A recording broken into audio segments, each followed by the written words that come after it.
अस्सलाम वालेकुम everyone and welcome back to my YouTube channel. भाई आज की वीडियो में मैं तुमसे शेयर करूंगा अपने गूगल एनालिटिक्स का डेटा और मैं तुम्हें दिखाऊंगा कि पिछले एक साल में 12 मंथ्स के अंदर मेरे न्यू केस स्टडी ब्लॉग ने कितना ऑर्गेनिक ट्रैफिक गेन किया है, वो ट्रैफिक मैंने किस तरीके से गेन किया है, ओवर द पीरियड उसके अंदर ग्रोथ कैसे आई है, कौन से फेज़ में मेरा ब्लॉग बिल्कुल डेड रहा है और कौन से मंथ से उसने ग्रोथ शो करना शुरू किया और फर्स्ट 10,000 पेज व्यूज़ हिट करने में मंथली मुझे कितना टाइम लगा, किस तरीके से मैंने उसको मोनेटाइज कर रखा है। ये सारी चीज़ें मैं तुम्हें मेनली अपनी स्क्रीन पे ले जाके दिखाऊंगा।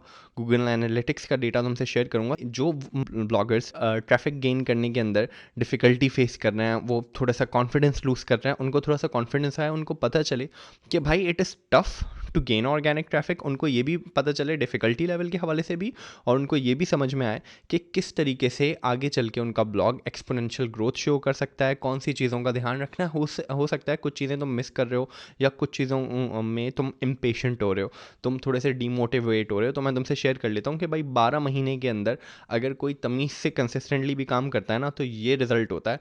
हर दफ़ा हर शख्स को एक्स्ट्रा ऑर्डिनरी रिज़ल्ट मिले ऐसा ज़रूरी नहीं है, और अमूमन एवरेज ब्लॉग्स इसी तरीके से ग्रो करते हैं कि पहले साल के अंदर वो एक एवरेज ग्रोथ रखते हैं 10,000 से 25,000 पेज व्यूज़ पर मंथ तक की। This is the average growth अगर तुमने 200 से 250 पोस्ट के अराउंड लिखा हुआ है।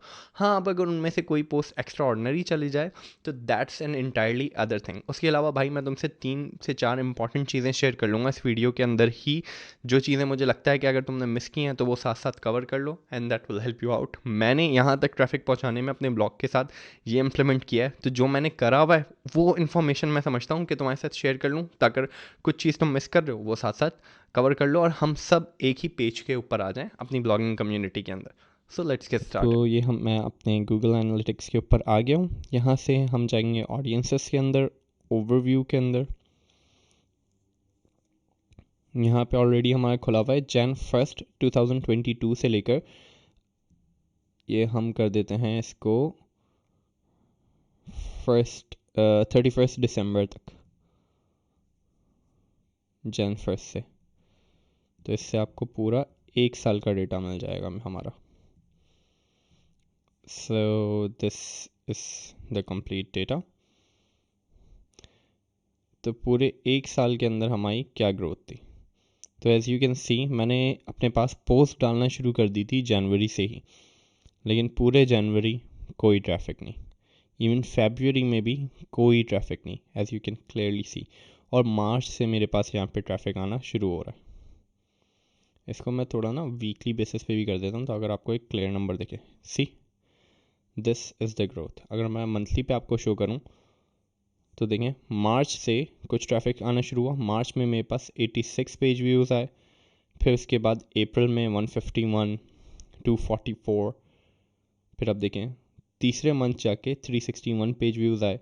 अब देखें तीसरे महीने पे आके अगर मैं काफ़ी मेरी ऑडियंस की तरह हार मान जाता कि यार मैंने 3 महीने लगा दिए, वजह 50 से ज़्यादा मैंने आर्टिकल्स पोस्ट कर दिए, मेरे पास तो ट्रैफिक ही नहीं आ रहा, शायद मेरे बस की बात नहीं है। अगर मैं यहीं पे गिव अप कर देता तो मैं आगे की ग्रोथ कैसे देखता, और इसके कई आगे जितनी ग्रोथ है वो मैं कैसे देखूंगा अगर मैं अभी से गिव अप कर दूँ।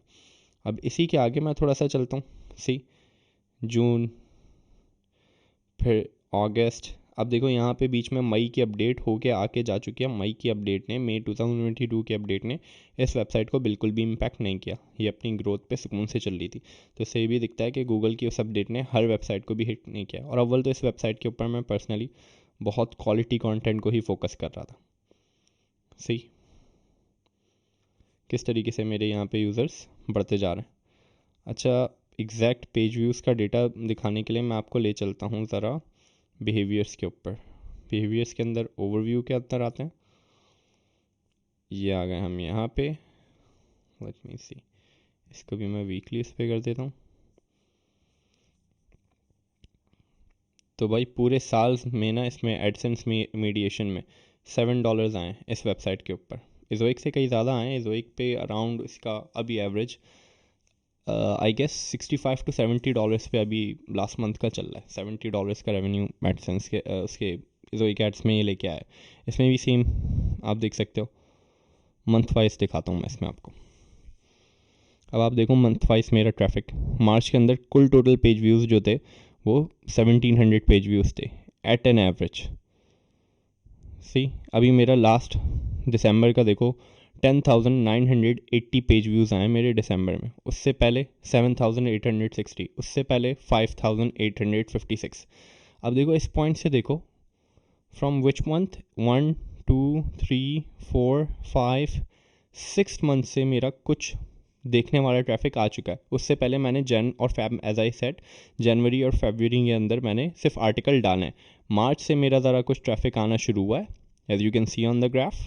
और देखो अब जाके ये अगस्त के अंदर कुछ विजिबल ट्रैफिक मुझे दिखा है। अब देखो ये 4,000 पेज व्यूज से अगर मैं इसको इजोइक पे लेके चला जाऊँ और अगर $10 EPMV भी लगाता हूँ तो इसको $30 से $40 के करीब करीब यहाँ से बनाना शुरू कर दिया था इसने। ठीक है, अब देखो किस तरीके से ये यहाँ पे ग्रोथ शो कर रहा है। आगे मुझे पता है अभी ये बहुत जल्दी वेबसाइट ये $100 पर मंथ सिर्फ डिस्प्ले एड्स के अंदर हिट करने वाली है बहुत ही सून। आई गेस इस जैन के अंदर ही कर चुकी होगी $100 तक का ये टारगेट, और आगे इसकी एक्सपोनेंशियल ग्रोथ है। इस साल के अंदर ये एसेट मेरा अराउंड $300 to $400 तक आ जाना चाहिए। 3 फोल्ड्स तक इस साल में इसको ग्रोथ शो करनी चाहिए एज़ पर माई एक्सपेक्टेशन। और उसके बाद मैं देखूंगा कि इसको अब फिर मैंने कम्प्लीटली बूटस्ट्रैप करना है, स्केल करना है, आगे फर्दर इसमें और कंटेंट डालना है, या फिर मैं सिंपली इसको फ्लिप करके पैसे लेके इसमें एग्जिट ले लूँगा। I haven't decided it yet, but ये अभी इस तरीके से चल रहा है as you can see here. उसके अलावा आपको मैं क्या दिखा सकता हूँ, एक्विजिशन डेटा मैं आपको दिखा देता हूँ ओवरऑल ट्रैफिक का।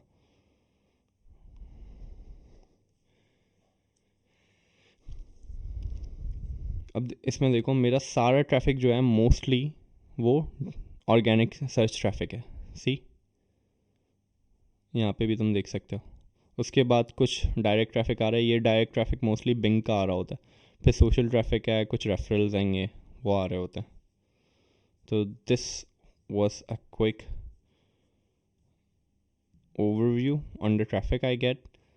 एट एन एवरेज जो भी यूज़र मेरी वेबसाइट पे आता है ना, कम से कम वो 2 पेजेस तक देखता है, 2 से 3 पेजेस तक वो कवर करता है, उसके बाद एग्जिट लेता है। मेरा बाउंस रेट इतना ज़्यादा नहीं है इस वेबसाइट के ऊपर। तो that was it that I am covering.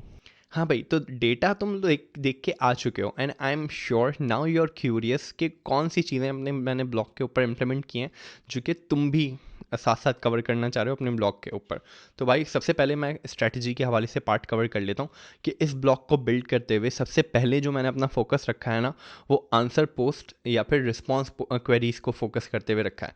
मैंने एक वीडियो भी बनाई है कि किस तरीके से कोरा और डिफरेंट फॉरम पोस्ट में से तुमने टॉपिक्स में जाना है और कीवर्ड रिसर्च करनी है, और उन टॉपिक्स, उन क्वेश्चंस को पिक करना है जिनके ऊपर ट्रैफिक अच्छा आ रहा है या at least 100 page views per month आ रहा है, लेकिन उसकी कीवर्ड डिफ़िकल्टी बहुत ज़्यादा कम है या फिर इतनी मुनासिब है कि एक नया ब्लॉग उसके अंदर ट्रैफिक गेन कर ले। तुम वो वीडियो देखोगे तो तुम्हें मिल जाए, अच्छा खासा समझ में आ जाएगा कि व्हाट डू आई मीन। मैंने एक एक चीज़ उसके अंदर डिटेल में की हुई है। तो भाई उस सेम फॉर्मेट को यूज़ करते हुए इस ब्लॉग के लिए भी मैंने 50 आंसर पोस्ट्स पहले लिखवाई, और मैंने 2 मंथ के अंदर उसको पोस्ट कर दिया, और थोड़े टाइम मैंने सब्र रखा और ये देखा कि वो ट्रैफिक गेन करना शुरू कर दें। फर्स्ट स्टेप वॉज के writing answer queries and response post, जो कि मैंने कोरा के फॉरम से उठाई हैं, जो मैंने देखा है कि भाई थिन कंटेंट है और इसके ऊपर मैं अपने ब्लॉग को बेहतर तरीके से बिल्ड कर सकता हूँ। एक चीज़ मैंने ये की। दूसरी चीज़ ये की कि भाई जो मेन टूल्स थे ना, मैंने वो सेटअप कर लिए। जैसे Href पे मैंने एक दफ़ा क्रॉल एडिट कर लिया कि टेक्निकल एसईओ के अंदर कोई ना कोई प्रॉब्लम ना हो। तुम स्क्रीमिंग फ्रॉग भी उसके लिए यूज़ कर सकते हो। साथ साथ मैं इसके ऊपर रैंक मैथ यूज़ कर रहा था और इंस्टेंट इंडेक्सिंग API को यूज़ कर रहा था, और साथ साथ मैं मैनुअली अपने आर्टिकल्स को एक दफ़ा इंडेक्सिंग के लिए अप्लाई भी करता था through instant indexing API on rank math. तो इस तरीके से मुझे इंडेक्सिंग के अंदर इतना मसला फेस नहीं करना पड़ा।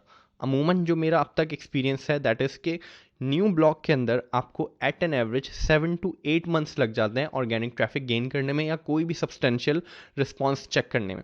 अब तुमने अगर आर्टिकल लिखा है और डाला है, तुम ये नहीं उससे एक्सपेक्ट कर सकते कि अगले 1 महीने के अंदर वो रैंक कर जाएगा, स्पेशली अगर तुमने एक नया ब्लॉग स्टार्ट किया।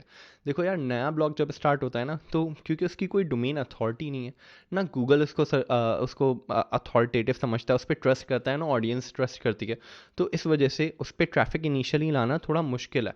तो तुम क्या कर सकते हो, तुम सोशल मीडिया हैंडल्स के ऊपर शेयर करके देख सकते हो अपना कंटेंट, या फिर कोरा की किसी आंसर पोस्ट के अंदर तुम लगा सकते हो कि भाई अगर फर्दर डिटेल्स चाहिए तो मेरे ब्लॉग पे चले जाओ। लेकिन उसके अलावा कोई ख़ास इम्पैक्ट अचानक से नहीं आता ब्लॉग के ऊपर। तो what you can do other than that, कि भाई तुमने आंसर पोस्ट लिखी, ये एक चीज़ की कोशिश करना जो बहुत से लोग मिस कर रहे होते हैं। कीवर्ड्स को सिलेक्ट करते हुए मैं एक चीज़ का ध्यान रखता हूँ कि मैं टॉपिकल क्लस्टर्स के अंदर काम करूँ। टॉपिकल क्लस्टर्स से मुराद मेरी ये है कि अगर मैं एक मेन टॉपिक जैसे कि ब्लॉगिंग के ऊपर लिख रहा हूँ तो उसी से रिलेटेड मैं सब टॉपिक्स के बारे में लिखूँ जो तमाम एक दूसरे से रिलेटेड हों, और सब जाके एक साइक्लो स्ट्रक्चर, एक मदर टॉपिक के साथ कनेक्ट करें, ताकि मेरी वेबसाइट की जो डोमेन है, जो नीश हैगी, वो गूगल को भी और ऑडियंस को भी ज़्यादा बेहतर तरीके से समझ में आए कि मेरी ब्लॉग काम किस हवाले से करती है। मिसाल के तौर पे अगर मैं ऑटोमोबाइल्स के ऑटो पार्ट्स के हवाले से लिख रहा हूँ तो मैं कोशिश करूँगा कि शुरू की 100-200 पोस्ट तक मैं सिर्फ ऑटो पार्ट्स से रिलेटेड लिखूँ और सब आपस में इंटर रिलेटेड हो। जहाँ इंटरनल लिंकिंग हो सके, पॉसिबल हो, वहाँ मैं लाजमी करूँ, और अपने तमाम आर्टिकल के अंदर एटलीस्ट 1 से 2 स्टैटिस्टिकल के लिंक या फिर हाई नीश वेबसाइट्स के लिंक मैं आउटबाउंड ज़रूर दे रहा हूँ, ताकि अथॉरिटेटिव वेबसाइट्स को मैं लिंक जब प्रोवाइड कर रहा हूँ इससे भी मेरी एक थोड़ी सी लिंकेज बने, और मैं इंटरनल लिंक्स भी अपने वेबसाइट के अंदर तमीज़ से दे रहा हूँ। फर्दर मैं ऑन पेज एसईओ के हवाले से ये कोशिश कर रहा होता हूँ कि भाई जो मेरा पोस्ट का आंसर पोस्ट का टारगेट पॉइंट है, जो आंसर है, उसको मैं फर्स्ट पैराग्राफ की फर्स्ट लाइन से शुरू कर लूँ। मतलब मैं उसको ये मंजर ना दूँ कि मिसाल के तौर पे कि अगर मैंने टॉपिक लिखा है कि how to find XYZ setting on your Samsung TV, अब मैं पहले पैराग्राफ में उसको नहीं बताऊँ कि सैमसंग टीवी कितना अच्छा है या उसमें कितने फीचर्स हैं। मैं पहले पैराग्राफ से ही उस यूज़र की प्रॉब्लम सॉल्व करने को स्टार्ट कर दूँ, क्योंकि वैसे ही मैं एक तो टॉपिक छोटा लिख रहा हूँ तो वो ज़्यादा देर तक वैसे भी रिटेंशन नहीं रहेगी, तो वाई वेस्ट यूज़र्स टाइम। तो मैं पहले पैराग्राफ के पहले सेंटेंस से कोशिश करता हूँ यूज़र को हुक कर लूँ और उसके सवाल का एग्जैक्ट जवाब दूँ और उससे रिलेटेड ही बात करूँ, कोई एक्स्ट्रा बात ना करूँ। उससे रिलेटेड मैं वीडियोज़ इम्बेड करने की कोशिश करता हूँ। ये चीज़ बहुत से लोग मिस करते हैं, लेकिन मैं ऐड करता हूँ। मैंने एजोइक के अपने एसोसिएट से भी इस हवाले से डिस्कस किया हुआ है, और सेम मैं प्रैक्टिस फॉलो करता हूँ कि मैं कोशिश करता हूँ एक आर्टिकल के अंदर एक वीडियो जो उससे रिलेटेड हो और यूज़र को बेनिफिट दे, मैं वीडियो इम्बेड ज़रूर कर देता हूँ। और उस वीडियो को भी इम्बेड करने के लिए एक छोटा सा प्लगइन आता है जो ना, जो फाइल लोड साइज़ है उसको इंतहाई कंप्रेस कर देता है। उसके लिए मैं अलग से एक वीडियो बना दूंगा और उसको मैं यहाँ पे लिंक कर दूंगा कि किस तरीके से आपने वीडियो को एम्बेड करना है अपने ब्लॉग के अंदर। खैर, मैं अपने हर आर्टिकल के अंदर एक वीडियो एम्बेड करता हूँ और कम से कम दो इमेजेस यूज़ कर रहा होता हूँ, और इमेजेस के अंदर भी प्रॉपर ऑल टेक्स्ट ऑप्टिमाइजेशन करता हूँ। अदर देन दैट जो आंसर पैराग्राफ्स होते हैं उनको बोल्ड करता हूँ ताकि उनका सर्ब्स के ऊपर फीचर स्निपेट में रैंक होने का चांस ज़्यादा हो जाए। उसके अलावा स्कीमा मार्कअप मैं यूज़ करता हूँ अपने FAQ सेक्शन के लिए अंदर। तो ये छोटी छोटी चीज़ें भाई, आई एम श्योर इससे रिलेटेड तुम्हें इन्फॉर्मेशन होगी, लेकिन उसकी वैल्यू के ऊपर तुम्हें ज़्यादा पता नहीं होगा। तो ये जो रिजल्ट अब तक तुमने देखे हैं कि नेक्स्ट 12 मंथ्स के अंदर मैंने इतना जो ट्रैफिक गेन किया ऑर्गेनिक, विदाउट एनी बैकलिंक, कोई बैकलिंक बनाए मैंने, अब सिर्फ ऑर्गेनिक कंटेंट डाल के, तो ये मैंने इसी तरीके से करा और ये चीज़ें कवर की हैं। तो होपफुली अगर तुम भी वहाँ तक पहुँचना चाहते हो तो तुम भी ये चीज़ें कवर करो। तो these were 3 to 4 different things जो मेरे जहन में आ रही थी कि भाई इस केस स्टडी के साथ मैंने ये एक्टिविटीज़ साथ में रखी हैं as a good practice, good SEO practice. तो तुम भी इस किस्म की चीज़ें ट्राई कर सकते हो। This was my experience, this is what I am doing, and I am sure अगर तुम ये ट्राई करो तो जैसे जिस किस्म के रिजल्ट्स मुझे मिल रहे हैं उससे रिलेटेड या उससे ज़्यादा बेहतर तुम्हें रिजल्ट्स मिल सकते हैं। अच्छी वीडियो में इतना ही, अपना बहुत ख्याल रखिए। खुदा हाफिज़।